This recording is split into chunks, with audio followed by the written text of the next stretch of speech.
Namuuliza dad, unaweza nipigia simu kiniambia mimi ni bibi yako, mimi ni bibi yako na mimi ni mtoto wako?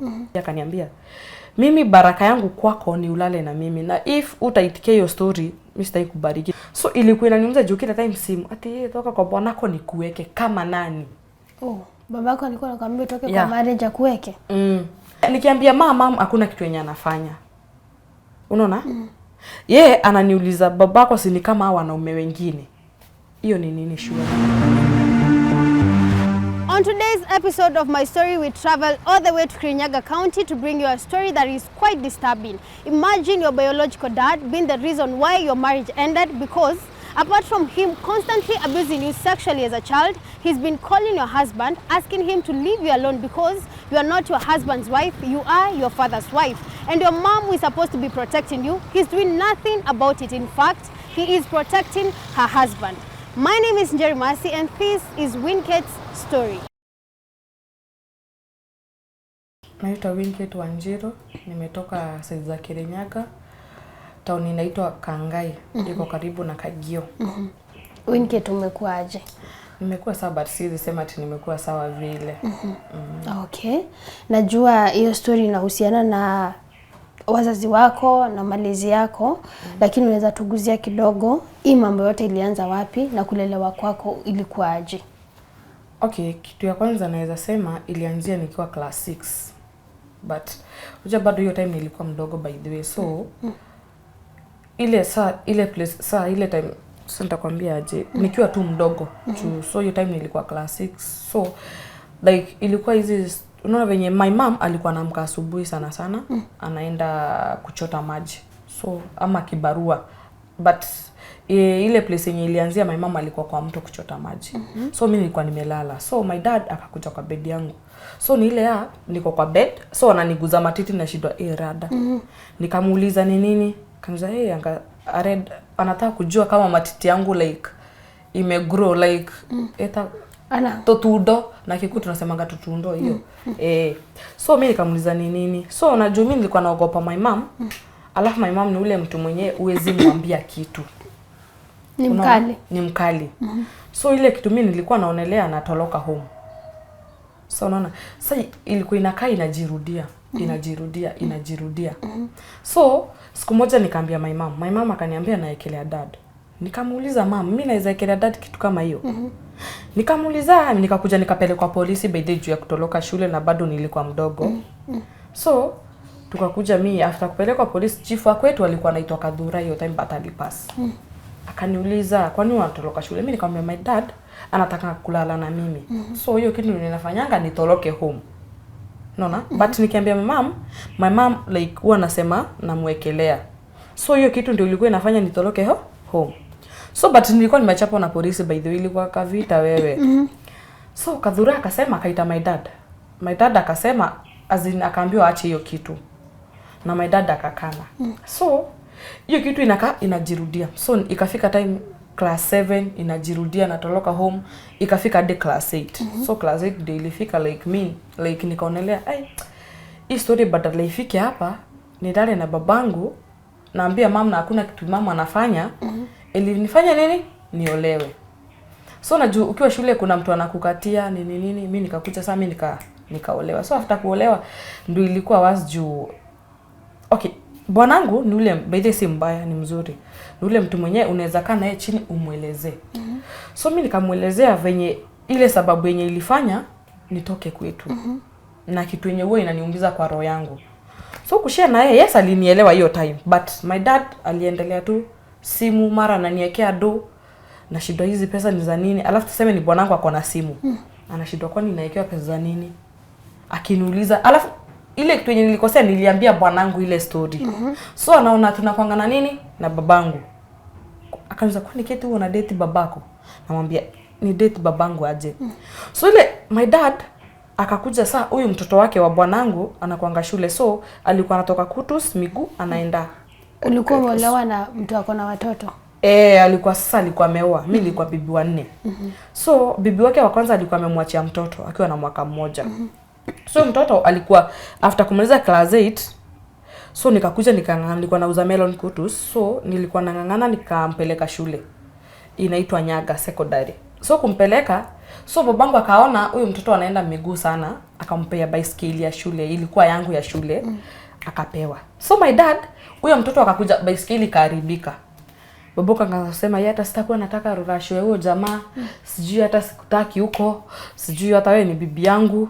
Namuuliza dad, unaweza nipigia simu kiniambia mimi ni bibi yako, mimi ni bibi yako na mimi ni mtoto wako. So ndio ilifika place kuna my cousin anaitwa Shiku. Tulikuwa naye dada akinipigia akaniambia, mimi baraka yangu kwako ni ulale na mimi, na if utaitikia hiyo story mimi sitaki kubariki, na mimi sitaki story na marriage na huyo jamaa. Hata mkikuja mniletee rorashio sitaki. Huyo jamaa after kuoleka kwake alikuwa anataka kuniendea nguo. So Kikuyu ni lazima uendee msichana nguo kwao. So ilikuwa walikuwa wakuja na mamake. Dada akasema hataki hiyo rorashio Kwa sababu wewe ni bibi yake. Mimi nataki huyo jamaa. Unaona? So mimi nikaambia jamaa, dada amesema hii story, mtakuja siku nyingine. But si kuambia jamaa dialect ati nini ime happen. So jamaa baadhi alikuja akafika ile place ya baadhi tumekaa but bado tulikuwa tunasumbuana, hata kama sana tulikuwa tunasumbuana story na dad, bado tulikuwa tunasumbuana story nyingine. So ikafika place jamaa akikuchongoa ama mkikosana anaanza hiyo story ya babako. Unaona? So alafu mimi nikikasilika nakumbuka dad aliniambia hata itaka rorashio mimi na huyo jamaa. Na mimi baraka yangu kwa dad ni tulale na yeye. Hii kitu ni nini? Nikiambia mama hakuna kitu yenye anafanya. Unaona? Yeye ananiuliza babako si ni kama wanaume wengine. Hiyo ni nini surely? So hiyo kitu, so tukikosana bwanangu hata kama tumekosania kitu ndogo hivi, so nakumbuka ile kitu yenye babangu ananiumizanga kutoka nikiwa mdogo. So hiyo makasiliko analetea beti tulikuwa tukae na bwanangu hivi tukosane nianze kulia. Peke yangu nikae usiku mzima nikilia kwa bed. Ama akinifanya tu kosa hivi dogo hivi naona okay, wewe unafanana tu kama babangu. Namuondokea. Naona wewe unakaa tu babangu, wewe ni maraya kama babangu. So like hiyo kitu ilikuwa inaniuma juu dada kona bibi wawili. My mom na bibi mwingine. So nashindwa ni nini anatafuta by the way. So ilikuwa inaniuma juu kila time simu ati toka kwa bwanako nikuweke kama nani. Babako alikuwa anakuambia toke kwa marriage akuweke. So siku moja tukakosana na bwanangu nikaenda home na mtoi.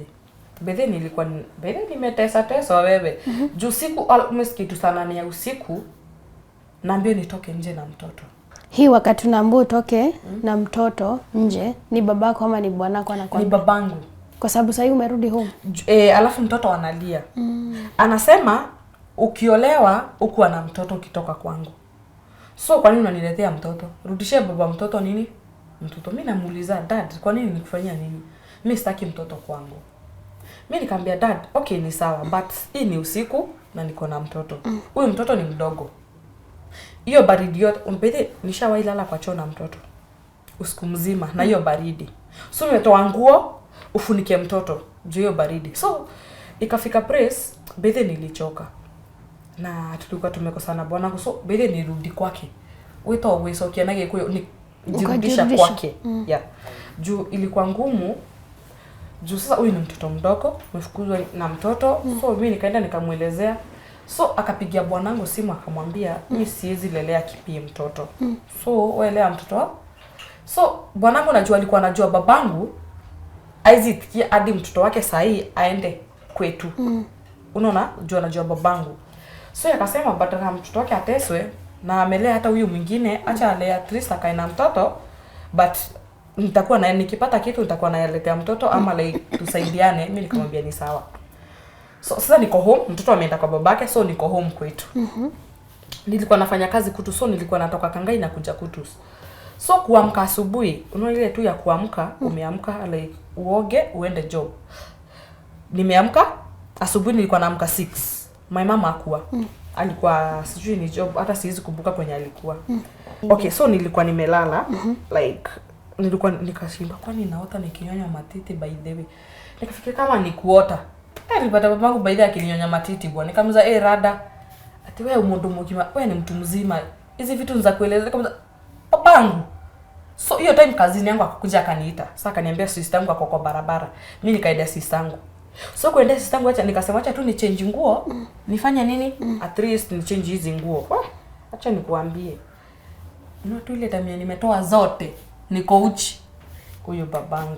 Yeye amekuja ametoa trouser So naona kila kitu. So nangangana nisione uchi ya babangu. Nikaona hapana. Sana jua nangangana alirusha kwa bed. Acha mimi ninganga. So mimi nikangangana nikamrusha kwa kona. Nikatoka nje bila nguo. Nasikia? So nikapata na brother yake. Brother yake mzani nini? Nikamwambia si dada kwanza ile story tena. Nikamwambia kwani anataka nini? Mimi nikamwambia kuna. So ile kitu mimi nilifanya akaniletea nguo mimi nikavaa, nikaenda kwa kazini yangu. Anaitwa Aileen. Nikashika huko siku mzima. So my mom ile time alikuja nikamuelezea. So my mom alisema nisiaibishe bwanake. Naibisha bwanake. Na so kama anaona siezani venye anataka niondoke. Nikamwambia mamako. Yeah. Alikwambia kama uwezani venye babako anataka utoke tu. Nikamwambia mom, hii story kwani tusikae chini na shosho na brother zake tuongee. Mama kaniambia nisimpe mshene na huyo ni bwanake. Nikauliza mom, hii ni marriage aina gani? Unakaa kwa mtu, okay, ni sawa mnapendana sikatai. But mom, huyu mtu anataka kukaribia mtoto wako. Na wewe uone hivyo. Wewe unaona like iko sawa. Ujaisikia mtu akibarikiwa na babake juu ya kulala naye by the way. Mimi sijaisikia, nilisikia na babangu. Nikakuja, unaona asubuhi shosha alilauka kwetu. So shosha akaniambia ulisema aje so nikoza shosha. Okay, so mimi kulala na babangu hiyo ndio baraka yangu mimi kwa babangu. Sio ni mtu mzima. Yanga nikamwambia shosha, nilale na babangu mimi. Nilale na babangu mtu mwenye amelala na mamangu. Siezi. Nikamwambia shosha, huyu ni babangu kweli? Kaniambia ni babako. Na kwa nini unaniambia nilale na babangu? Hata hiyo ndio baraka yangu kwa dad. Hata nikiolewa, hata mwenye atanioa, sitaipeleka Rorasho kwetu. Hata wai nibariki. Hadi kukufa kwake, hadi ile siku yenye atakufa, hiyo ndio baraka. So nikauliza dad, okay, tuseme sasa hiyo pass. So nitaenda nikutoe kwa kaburi nilale na wewe. Kaniambia so ulale na mimi mapema. Nikamwambia dad, mimi siwezi lala na wewe. Na nikamwambia shosho, acha nikwambie kitu moja. If baraka yangu kwa dad nilale na yeye siwezi. Niyo kitu by then nilirecord shosho akiniuliza hivyo. Tunataka mtoto wangu akufe. Nikamwambia if nitalala na yeye juu siku acha akufe. Ulimrecord? Nilirecord. Niko nayo kwa simu. So nikamwambia shosho, kama hiyo ndio baraka yangu kwa dad, siwezi lala na yeye. Sio story ndio ilifika sasa mimi nikaona please nikamwambia kazini yangu, ili place yenyewe mimi nimefika acha tu nijiwe. Juu kama kwetu hakuna mtu mwenye ananipenda, si mamangu, si shosho, si brother zake, hata kama ni mmoja tu si mama na mimi, na yeye hizi unajua ni mtu akona pesa kidogo. So alafu yani akikuwa side yangu mamake ataona nia anataka mtoto wake afungwe. Unaona? So akaniambia sasa hii story imefika wapi? Nikamwambia sasa hii story hata kama wili ni kunyamazia, acha tu ajulikane. Juu mimi nitaiweka online. Aileen ndiye alidadvise akaniambia Kate, kwani usiweke online? Nikamwambia by the way, baada ya kujiwa si umwanike. Ajulikane tuone kama ataacha. By the way ndio ilifanya ni record hiyo video nikapiga jamaa anaitwa Joel. Na alinisaidia sana by the way. Sana. By the way place yenyewe nilikuwa nimefika nilikuwa nijiwe. Juu nilikuwa naonelea like wananichukia kila mtu. So familia yangu inanichukia. Kama wananichukia nitapendwa na nani? Kama mangu mwenye amenizaa akasikia uchungu ananichukia, nani mwingine anaweza nipenda? So by the way ndio ilifanya nichukie kabisa. So ilikuwa ngumu, hadi kudate ni ngumu. Juu naona kila mtu anafanana na dad. Hadi ukinikatia naona huyu mwanaume bwana ananika tuseme tu anikosea tu kidogo hivi. Naona huyu ni dad wa pili huyu. So hadi kudate na mtu, tunaweza date na jamaa sahi. Tukienda kukulana. Ile place tu ilifika ya kukulana.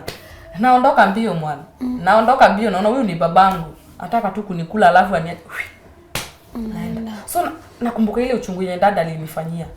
Naona huyu anataka kuninyonya matiti yenye babangu alininyonya. Aje. Natoroka mbio. Bila kuna jamaa niliacha kwake kwa nyumba. So jamaa anataka kuninyonya matiti yenye babangu ameninyonya. Aje. Nilitoka mbio. So hiyo uchungu hadi bwanangu nilikuwa na like nitakuereheria like akinifanyia kitu kidogo tu hivi nakumbuka wewe unakaa tu babangu wewe. Hamna different. Alafu nakumbuka amewa mimi ni bibi wa 4. So naona mnafanana. Mimi ni Maraya. Na so, na huyo bwana wako alikuwa kama how old? Alikuwa 33. Okay, ni mtu amekomaa by the way. Ni mtu amekomaa. Na mimi siwezi sema ni mtu mbaya, ni mtu mzuri by the way. Hata kama ameoa au bibi wote but ni mzuri. But tuliachana but siwezi taka kurudiana na yeye. Sasa mtoto wako wapi? Mtoto wako na babake. Na wako kutus bado. So wako na babake. So baadaye mimi msaidia, so sijaimwachilia. Mna co-parent. Yeah. Kidogo tu nikurudishe nyuma Winkate. Hii wakati mara yako ya kwanza kuambia mom dad ananifanyia ABCD, ilikuwa after how long umeona dad amejaribu kushikashika mpaka ukasema useme?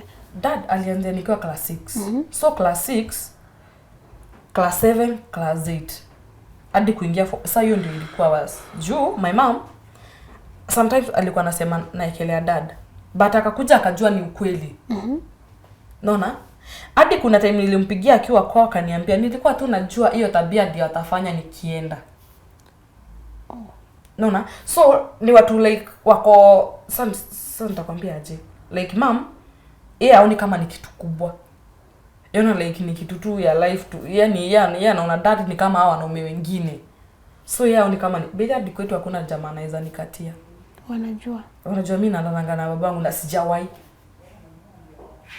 So hadi unapita tu hivi kwa barabara like. Unaona yes jamaa anakukatia. After unajua ni vizuri kwanza ulizie stories za dem. Ndio dem analanga na babake bwana. Sasa imagine. So unajichukia. So jamaa akifika place anakuuliza, "Kit ati unalanga na babako?" Namwambia hapana sijawahi. Sijaelewa na baba. Ni kwa nini watu wanasema kununua? Alafu watu wanawake wa area nini hizo story. So imagine unafika place unajichukia kabisa. So hadi Bethe ndio nakwambia ni ngumu sana mimi ni date ama nipende mtu ni ngumu. So after yeye kurudi nikakaa naye chini. Juu Bethe nilimngojea sana. Nikamuuliza mama kwa nini usiongee na dad? Akaniambia ndikamwe azinisimpee stories za mushene nini. Nikamuuliza sasa okay ni sawa. Utaki naye sistangu. Juu atakuwa mkubwa, huyu ni mkubwa sasa. So sistangu akamwambia mama unakania mtu na bado atakuacha. Ashinda ki protect mwanaume bwanake na bado siku moja atamuacha. Unaona? So mama anajenga saa hii by the way nyumba ya mawe. So akamwambia juu utaki kwenda juu ya hiyo nyumba utaijenga na uiache ukipigania mwanaume. Akaambia mama unajua bado mimi ni mkubwa. Sahi. Na dada akijaribu kuja kwa room yangu mimi nitamuua. Mimi nitamuua tu. Kama anafanya sistangu hizi vitu na ni mkubwa na mimi na alianza kumfanya tu akiwa mdogo na mimi. So bila sistangu anapikanga kelele sasa. So ni mtu mbaya. Ni ule dem mwenyewe ajui ile kunyamaza na ajui kuongea pole pole. Ni ule dem wa kushout. Unaona? Akaambia mama akamwambia niko kutandika azina atamtandika. So akamwambia si unitandike mimi sikuogopi. Kama tandika juu ya huyo mwanamume wako mjinga nitandike. But huyo si babangu kwanza. Kama anaweza fanyia sistangu tabia kama hizo huyo si babangu. Unaona? So my dad akatoroka juu ya sistangu. Hizo bele sistangu anyamazangi. Na akamwambia akikuja nitamuuliza. So babangu alisikia hiyo story. So akatoroka. So hakuwa huku. For how long? Amekaa kitu 2 weeks hivi. Kama hajarudi. Hii wakati yenye babako umetoroka kwa nyumba bila nguo, juu babako anataka kulala na wewe na kukaitwa kikao. Umesema ilikuwa na shosho na mom, nani mwingine alikuwa hapo? Na brother yake. Walikuwa wana discuss nini in details exactly? Kitu kwanza mom ndiye aliongea. Akasema naibisha bwanake area as in marafiki wa dade ya. Nikamuuliza, "Mom, kwa nini unafichilia bwanako?" Hii kitu tungefanya hivi aitwe. Tuongee akiwa hapa. Mumkanya, shosho akasema tunamkanya nini hapa? Kwani wewe ni mtoto? Ni imagine shosho yako akikwambia hivyo. Kama mimi ni mtoto. So wao haoni kama hiyo ni kitu ngumu kulala na babangu. Wanaona like babangu ni kama wanaume wengine. Na wewe ni you are of age. Hiyo time nilikuwa June sasa tu hata tujamaliza miezi 2 kutoka hii happen. Hii ya kutoroka na nguo. So like ijamaliza kama miezi 2. Wanaona wewe ni mtu mzima so unafaa kukubali. Yeah. Na hakuna mali waliita hata chief ama mzee wa kijiji ama nini? Unaita wa wapi? Wa kwetu. Si wanalipwa tu hiyo story na kanya. Kama chief wa kwetu, unajua nilitoroka juu hiyo story juu nilianika dad na nikajua anaweza nitafuta na niue. So nikakuja nikatorokea Nairobi. So kutorokea Nairobi juu story ilienda sana. Dad chief wa kwetu akakuja akanipigia simu. Niende tulipoti hiyo. Nikamuuliza juu nakuja huko nakuja na nani? Siko safe. Nakuja na nani? So After kunipigia simu, umefika wapi? Nataka kesho tupatane kwa ofisi. Nikamwambia ni sawa. After sasa hii siku nyingine sasa akanipigia simu asubuhi. Umefika wapi? Nikamwambia niko kwa njia nakuja. Nikasikia mama akimuuliza akinyeta nako amefika wapi? So nikajua kuna kina mama hapo. So mama anaweza jua nakuja na nimefika wapi? So abie bwanake place yenye nimefika. Nikasema mimi sitaenda. Alishinda tu akiwa nikamwambia siwezi make leo, labda kesho. Hiyo siku nyingine dada alikuja akupiga simu. Kutoka hiyo siku dada alikuja hadi wa leo hajawahi nipigia simu. Na hivyo ndio story ilisha. Kaisha tu hivyo. Wewe ndio first born? Mimi ndio first born kwetu. Na wewe ukiangalia unaona kama watoto wenye wako nyuma yako wako safe huko? Sistangu, okay, ni mimi nilikuwa nimepanga, mimi naona like hawako safe. Juu wanaweza wafanyia kitu kama yenye walinifanyia. Unaona? So nilikuwa nimesema like sasa no sasa niko job ya kuuza melon. So nikijipanga niende sistangu. Juu kutoka hapa hadi kwenye anasomea si mbali. Naweza labda ulipe gali 50 bob ama duthi 100 kumpeleka. So nilikuwa nimesema kazi yangu ikipik tu vizuri na muendea nikaange na yeye. Yeah. Watu huacha ndoa kwa sababu nyingi sana, kwa mambo mingi sana.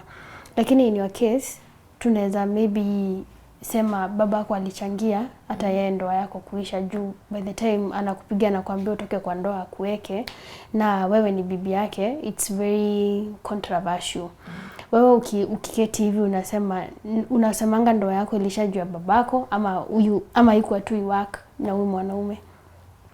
Ilikuwa iwak juu kitu ya kwanza ni si mtu mbaya, ni mtu mzuri. So hizo place za dad na kunipigia simu na nikikumbuka zile vitu zenye amenifanya hizo story sasa kukasilika like unajipata like umeumia. So wewe mkikosana na bwanako either makosa ni yako ama ni yake. Yani unajipata place yenyewe unamchukia. Like unaona wanaume wote wanafana? Hata umezaa mtoto unaona ama huyu mwanaume anaweza fanyia mtoto wangu hivyo. Unaona? So like unajipata place unajichukia. Mimi siwezi sema bwanangu ni mbaya. But ile kitu yenye ilichangia sana tukosane na bwanangu ni babangu. Yeah. Kuna time umetuambia like venye mlipatana na huyu mwanaume uli open up vitu zenye ulikuwa unapitia. Nilimwambia hadi mamake anajua. Na unasema kuna wakati mkikosana alikuwa anatumia hizo vitu kumwambia against you. Ni vitu kama gani alikuwa anakuambianga? Tuseme anasema like niyo nadhabu ni agotumagira mbia. Sasa azini kama ananiambia babako hadi huwa anakutumia pesa. Kwa hiyo hata kama mimi na like sikupei pesa utatumiwa na babako. Unaona sasa like anatumia hiyo kitu ni kama nitakwambia ni kama kukuumiza. Ndio anajua ile kitu yenye yani like unajua nilikuwa nimemuelezea.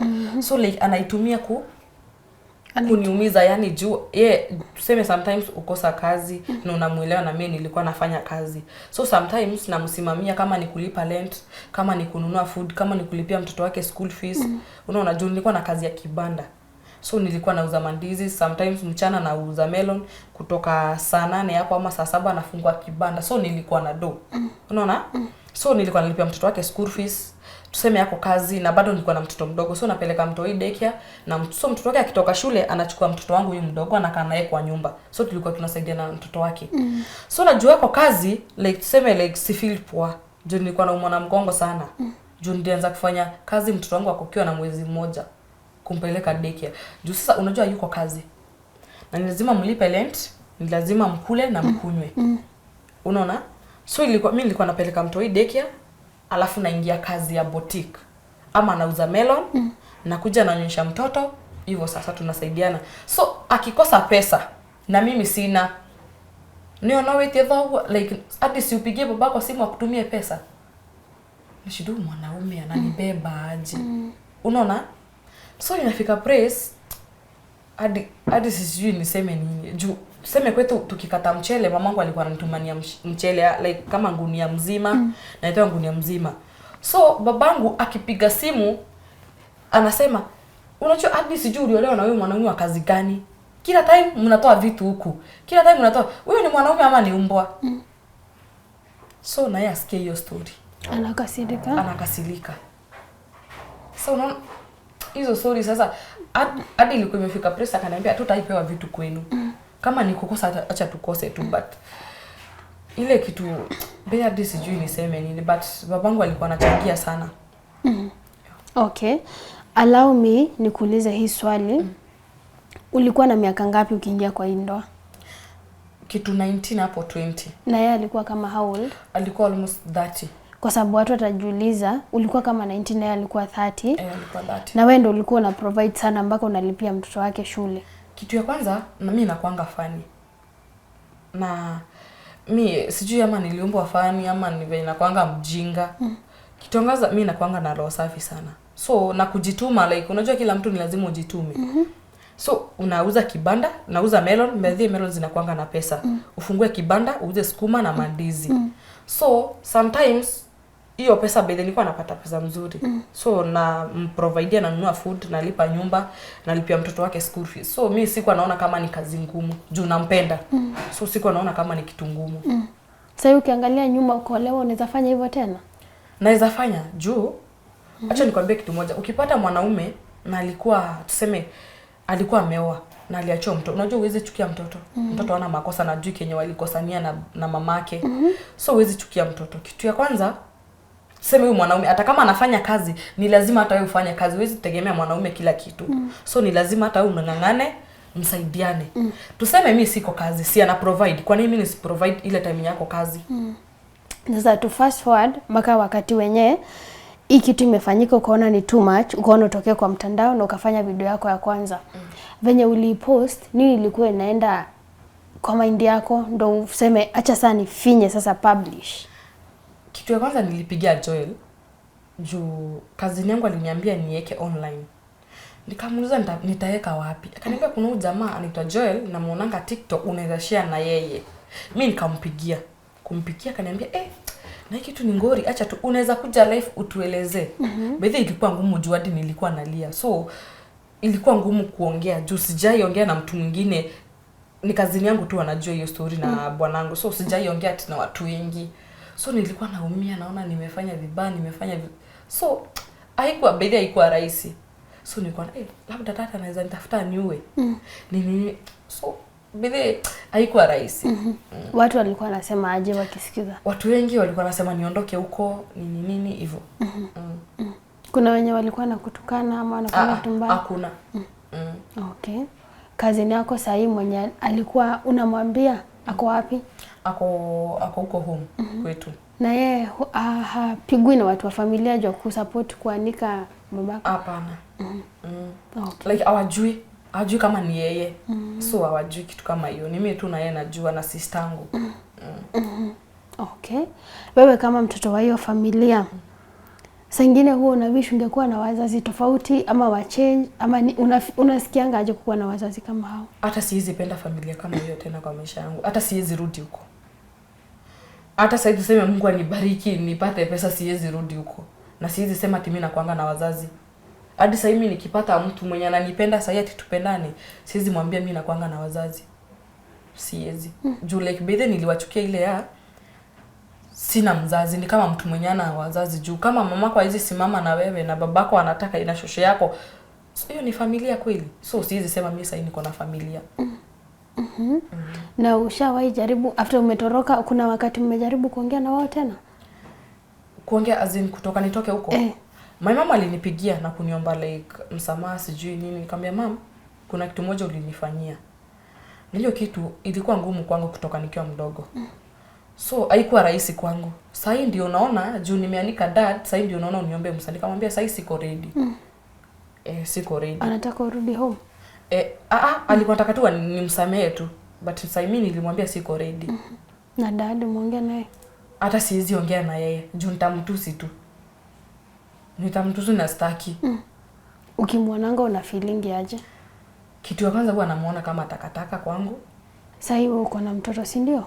Na ulimwacha kwa babake. Kuna wakati unakanga unaogopa unasema na akakuwa kama babangu? Mtoto wangu akaangi na babake. Anakanga na shosho yake. Okay. So wewe una feeling ugumu wa mtoto wako kukaa na babake ama ni choice ya babake kumpeleka huko? Huwa nafurahia. First of all, babake ni mtu mzuri. Si nimekwambia ni mtu mzuri. So kitu ya kwanza mimi hufurahia akikaa na yeye. Alafu ni ule mwanaume mwenyewe hawezi nikanya kukaa na mtoto wangu ama kwenda kuona mtoto wangu. Wewe kama mzazi ni babake alichagua, ninyi mlichagua akae na shosho yake ama ni babake aliamua tu? Kitu ya kwanza, baba mtoto wangu hawezi itikia mtoto wangu akae kwetu home. Kitu ya kwanza alionelea akaniambia badala hizo matendo zote mtoto wangu apitie, acha tu nikae na mtoto. Na juu sijakukanya kukuja kuona mtoto. So bora tu kuange like unanisaidia vitu zingine. So like mi wasi feel vibaya mtoto wangu akikaa na babake ama shosho yake. Na sasa hivi penye kuna nyumbani uliacha sisters wengine huko, kuna mwenye ashaikuambia babako ashajaribu kufanya kitu kama? Hapana. Hakuna. Kwa hivyo wewe aliamua tu ni wewe tu anataka sijui kama ni laana waliachiwa. Hadi mamangu brother yake alifungwa juzi. Juu ya kulala na mtoto wake wa miaka 5. Huku tu Kirinyaga? Kirinyaga hapa Kiorugari. Yeah. Alilala na mtoto wa miaka 5? Msichana.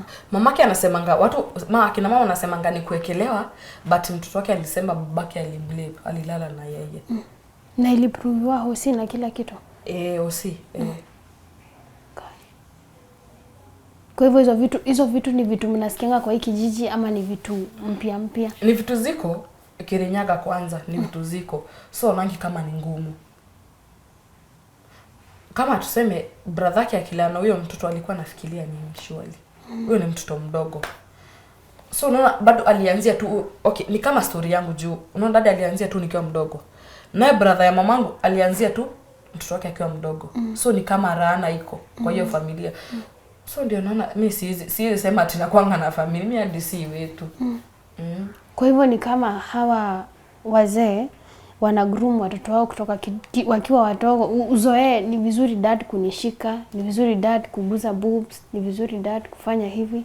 Ni kama juu tuseme huyo mtoto si alikuwa mdogo.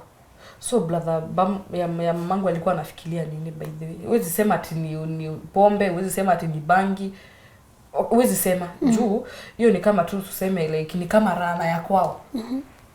Hiyo tu labda tu niseme hivyo. Duadi shosh ile kitu yenye nilimrecord kwa simu, aniuliza unataka mtoto wangu akufe. Mimi nikamwambia acha tu akufe, kama ni kukufa acha akufe. Now I understand. So shosh alikuwa anamaanisha babako asipolala na wewe anaweza kufa. Anaweza pass. Kwa hivyo according to shosh unafaa ulale na mzae ndio save life yake. Mimi nikamwambia siwezi. Ala. Na hakuna mtu mwenye ashaiwakalisha chini kuambia maybe ni kitu ilisemwa ama ni nini ama tu? Acha nikwambie hiyo familia inakaanga kama ya wenda wazimu by the way. Acha tu niseme hivyo inakaanga kama ya wenda wazimu. Bali hiyo familia hata inajulikana familia mzima, kwa hiyo ile yenye inakuanga na kelele ni hiyo tu. Hata shosho, unaona shosho yangu mamake juu alikuwa hiyo siku hakuna kitu alisema. Maito wako sasa? Naweza muita mamukoro sasa. Aliondoka tu akaenda. Alafu niambie ni familia. Alafu sasa niolewe niseme na kuanga na gani? Mimi sinanga familia. Acha tu saini nika hivyo. Juu bedhe na feel niko na amani. Kuliko nikiwa. Bedhe unajua nilikuwa naenda job. Mdozi wangu ananiangalia hivi na muangalia na shit huyu ananiambia nini sasa. Kwa hivyo wewe ukiangalia wale female figures walikuwa around you, shosho, mom, aunties, nani, hakukuwa na mwenye alikuwa anakaa kama ako sober enough to shield you? Mwadhani. Wacha nikwambie familia ni kama ya wenda wazimu. Auntie yangu ako side ya brother yake. Wote wako side ya wanamprotect. So mimi niko peke yangu na huyo aniko yangu at least ananipigania kidogo wakiwa na bibi yake, but sasa wanapigania nani? Na kazini yangu sasa. So wengine wako saidia, sasa uko peke yako. So unafeel kwani mimi sikuwa nizaliwe nini? So hadi unafika praise unasema hadi tu singezaliwa. Ni nini una regretting nini kabisa kwa maisha yako yote? Regret kitu ya kwanza kuzaliwa na mama. Na huyo mama sasa huwa na regret sana. Ili angeniza. Ili tu angenitoa ni pass ama anitoe anitupe kuliko anile yeye. Una feeling amefail kwa mwenye amekulea? Kitu ya kwanza like bidhi namchukia. Sahi namchukia. Namchukia mama. Namchukia sana by the way. Simbebi kama yeye ni mamangu tena. Azini mimi nambeba kama adui yangu. Kitu gani kingine wewe unaonanga kwa maisha yako ungechange, ungetaka ibadilike? as in change. Ile kitu mimi nilikuwa nafikiria siwezi fanya sasa. Kitu ya kwanza mimi nilikuwa nafikiria kwa life yangu ni kuchange familia yangu. Like venye wako na shida like ni waondoe hapo. Okay, nilikuwa niende majuu, so nikatafuta pesa ya passport. So nilikuwa hadi nikaenda, by the way. Sasa kwenda medical nikaambiwa niko na shida ya sijui ya, niliambiwa nini, zinaweza bleed nikivuta baridi naweza fungana like nianze ati nitumiange sijui ni hela kitu kama hiyo. Hiyo shida nimetoa wapi? Nikamwambia kwanza nirudi home niende OC. Kwenda kurudi home sasa kaniambia nilikwambia nini? Si nilikwambia utaenda. Sasa kwani wewe ni mchawi? Sema hapana, nilikuwa najua huwezi enda. Nikakuja nikaenda Kieru. Hata sikwambia mamangu, nikaenda Kieru nikaambiwa sina hiyo shida. So nikashindwa rada. Nikaambiwa nikapigwa jamaa nikamwambia imagine mimi niambiwa sina hiyo shida. Kaniambia sasa utarudi, nikamwambia hata sirudi. Na hivyo ndo safari yako ilikatika. Nikaachia tu hapo. Juu sasa wewe unajaribu at least uende uchange familia yako but wao hawakutakii mema. Unaona, so nikaona acha tu nikae huko. Na nikaenda tu na ile kazi yenye nilikuwa nafanya. So apart from kukua sexually assaulted, unaona kama pia kuna wanakufungia mambo zako na vitu za uchawi ya stuff? Ni kama juu uwezi niambia kitu yenye unajaribu like ukiwaambia ama wakijua like iwezi fika mbali ama iendelee. Inakuja tu inakatika. Kama ni kitu ulikuwa unataka kufanya unaachia tu hapo.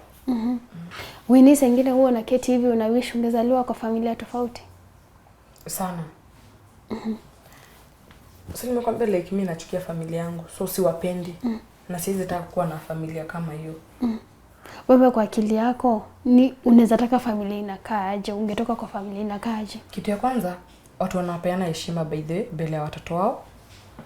Kitu kingine wanapendana na mtu anajiheshimu.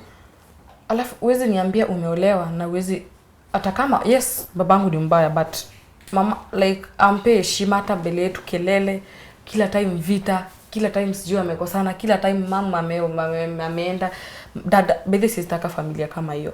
At least familia yenyewe wanapeana heshima kwanza. Heshima unajua uweze kwa marriage ni lazima upeane heshima by the way. So at least familia mzuri yani sasa nitakwambia aje, wanakaa vizuri, wako na heshima, yani familia mzuri yani. Na yenye inatreat aje watoto wao? Kitu ya kwanza, mzazi mwenyewe anaweza kaa chini na mtoto wake amsikilize ile shida yako, na ama either ni kitu mzuri ama ni mbaya. Mtu mwenyewe anaweza pata time ya mtoto wake kukaa na yeye chini. Mtu mwenyewe anaweza kuelewa yani. Sasa hii it's been 2 months since utoke kwenu na uexpose babako na uanze kuongea. Sasa hii venye unaanza kurebuild life yako upya, unaanza wapi na nini unataka kubadilisha sana kuhusu wewe? Kitu ya kwanza nataka kubadilisha at least ni focus na maisha yangu mimi mwenyewe, like nikae mtu mwenye ni mtu ana familia, so ni focus at least. Mungu anisaidie like kwanza ni heal, kwanza ni juu sometimes kitu ya kwanza ni heal. After that ningangane nitafute pesa. Unaona, nikitafuta pesa at least like nikae vizuri na niweke kazi. Mwenye ulihamia huku ulikuwa na pesa za kwanza life ama nini ilifanyika? Kitu ya kwanza hiyo siwezi kuelezea. Juu hiyo ni life yangu kando, so hiyo siwezi kuelezea. So okay, nilijipanga tu, nikujipanga ya. Ulikuwa umejipanga ndio sasa ukuje uanze tena. Na kutoka utoke huko umerudi huyo mtaa yenu ama kwa kijiji na unasikianga watu wakisema aje? Okay, sijawahi rudi na huko but watu wa kwetu tuseme TikTok ukiingia live watu wa kwetu sijui unaniambia by the way ulifanya kitu mzuri. Juu at least umefanya ajulikane na ajulikane mwanaume wa aina gani. Okay. Ukishianga hii story the more unaongea kama sasa hivi venye tumeketi na wewe unaongelea hii story, una feel aje? Sasa ina feel vizuri juu at least hiyo kitu kwanza inanitokanga. So hiyo uchungu by the way unitoka. So like sasa at least niko sawa, si kama kitambo. Kitambo tulikuwa tuongelea na hiyo story ya kwetu nilie. Unaona machozi imeanza kutoka. Ama ni atiblekiwa na mtu. Unaanza kukumbuka kweli. Naanza kulia like naona watu kila mtu ananichukia. Winnie, hapo mbeleni ulikuwa umetuambia like huku Kirinyaga kuna hiyo tabia ya baba kulala na watoto wao na wanaprotectiwa. Kuna watu washaishikwa, kuna kitu yenye serikali hata ishaisema women rape ama nani? Nimesema stulina brother ya mom. So ni kama like hiyo kitu iko ya familia ya kwetu. Kwa hivyo si huku ni familia. Si just story nyingine labda brother ya mamangu. Kwa hivyo ni kitu kwa kwa Okay. Saa hii umeketi hapa kwa hii kamera, unaongea kuhusu vitu very intimate zenye zilifanyika.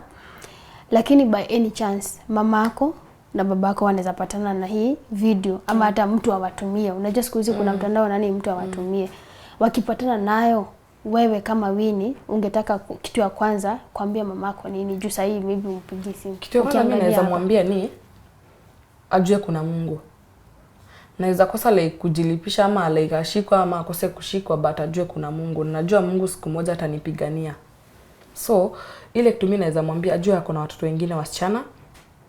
Na ajue hata kama like yes anaweza pigania boma yake, but siku moja wanaweza achana dad. Si dad ako na bibi wawili, so ajue venye tu dad alitafuta huyo bibi anaweza muacha na tafute mwingine. So kitu mimi naweza mwambia ni ako na wasichana wengine wawili. So mimi naweza kosa like si kujipigania kwa ama si kumwafanyia kitu, but Mungu najua siku moja atanipigania, na najua hiyo kitu itafanyika, itaenda sana kabla hajanipigania. So ajue kitu moja tu, Mungu wako. Hiyo tu hiyo ndio tu naweza waambia wakiwa na shosh, Mungu wako. Na babako? Hadi sina kitu ya kumwambia huyo. Bidii sitakangi kumsikia, bidii sitakangi. Sina kitu ya kumwambia huyo. Najua pengine kwa mtu mwenye akona uchungu unaweza kosa kupenda hii, lakini mimi ningetaka kusikia mamako Kenya atasema, lakini si hapa, baadaye Kenya atasema. Kwa hivyo ningekuomba unisaidie namba yake baadaye, alafu nitamtafuta na njia zingine, si ndio? Kitu ya kwanza ni ule mtu mwenyewe wa uongo. Like sometimes ana protect bwanake. So ile kitu atakupea tu inaitwa matobobo. Hiyo matobobo hiyo tu ndio atakupea. Na babako? Unaona kama atasema nini? Ndai utatusiwa ujisikie kuongelesha vibaya. Hiyo tu naweza tu kuambia. Okay, huyu atakuongelesha vibaya, mama atakupea tu vitu za uongo na kuprotect bwanake. But dad atakutusi na kuongelesha vibaya. Okay. Ama akate simu. Nakuuliza hivyo kwa sababu kuna story nilifanya similar to this one, na hiyo ilikuwa hata na watoto involved. Kuna watoto walizaliwa out of those na tukawapigia pia. Ndio pia unajua society inaweza, kuna mtu anaweza watch hii video yako uniacha ni kuprepare seme huyu anataka tu kuharibia wazazi jina. Una understand? Huyu amekuja tu kuharibia babake jina. Najua pia wewe ni victim na huku deserve ku go through yenye uli go through. Ndio tu protect ukweli wako na ndio tuonyesha accountability ya story yako. Inakuanga important whether atatukanana ama nini. Inakuanga important tu ndio tu protect ukweli wako, sawa sawa. Ume understand ni kwa nini ni important? Sasa kuna mtu mwenye ana watch na anauliza, so aka kasichana goal yake akuja kutuambia story ni nini, anataka usaidizi gani kutoka kwetu sisi wenye tunamsikiza ama tunamwangalia? Kitu ya kwanza mimi mimi nilikuwa nataka tu ile kuongea initoke. Uhili. Alafu na unajua sometimes advise watu hivyo, at least mtu mwenye anaweza kuadvise hivyo. Sasa hiyo tu ndio mimi nilikuwa nataka. Okay. Alafu kazi yangu alikuwa ameniambia ukimwanika labda ataacha hizi tabia. Unaona? So mimi sikuwa na vitu zingine ati nilikuwa nataka ni hizo tu. Na wewe unaweza taka ashikwe? Kushikwa naweza taka. Hata hiyo ndio ilikuwa furaha yangu by the way. Hiyo ndio tu ilikuwa furaha yangu. Okay. So ukapata mtu mwenye anaweza kusaidia venye unaweza fuata the legal way upate nini unaweza furahia? Mimi kitu ya kwanza ni hata akishikwa mimi sina shida, but kwanza ni wanijibu, wanirudia mazwadi zangu, ni sababu ya mimi nilale na dad. Hiyo ndio baraka yangu kwake ni nini. Hiyo tu ndio nataka bedhe naweza penda kujua ni nini. Kwa hivyo nikiwapigia nikuulizie. Ni sawa, unaweza wauliza, mimi sina shida. Hata tulikuwa tumepanga date ilikuwa date 24 na ule jamaa tutaenda huko na akasema ni sawa twende. So if unaweza make twende date 24. Ilikuwa 24 ama 23. 24 twende mkiwa hapo na kamera tuulize maswali wanijibu. Juu hadi alikuwa ameambiwa dada kwa hapo. Wanijibu hizo maswali. Yeah. Sawa sawa. Okay, asante sana. Sijui kama uko comfortable kupeana TikTok page yako ama namba? Najiita tu Winnie Wanjiru. Okay. TikTok. Kwa hivyo mtu akitaka kuongelesha kupate hapo. Sawa sawa. Asante sana Winnie kwa kukua bold hata kuongelea hizi vitu. Najua ni very sensitive na ni vitu zenye hazijazoleka kwa society. But ni vitu zenye tukinyamazia again tutakuwa tuna empower hawa watu wenye wanafanya hizi vitu na hata watu wenye wako nyuma yako wadogo kushinda tutaweza kuwa protect, ndio? Kwa hivyo asante. Na wish venye umesema unaongea uhil, utaongea uhil na kila kitu justice yenye unafaa kupata, whether ni kutoka kwa Mungu, whether ni kutoka kwa law, ipatikane eventually, sawa sawa. Na kwa sababu ni mtu hardworking, sungewa plug hata watapata wapi hizo melon zako, wakusupport wapi? Watapata tu huko. Unanijua so huku tu watanipata. Siwezi sema kwenye niko but watazipata tu. So hivyo wakipatana na hii sura inauza melon wasikupite wakusupport. Si ndio? Sawa sawa, asante sana. Sawa, asante. Hi. And to you, our viewer, thank you for sticking with us up to this point of today's episode. Remember that I have covered similar stories, like 2 of them, and it's becoming very disturbing to know that there are parents who can do such things to their kids and even others protecting these villains. So please, if you can be able to help us with other stories like this, let us tell them as they are. Let us expose this darkness in the society. Remember to keep the comment section only respectful and encouraging. And if you haven't yet subscribed to this platform, kindly do so that you can support us. And remember to leave us a comment at the end of this episode. Until next time, my name is Njeri Masi. Just keep it to go.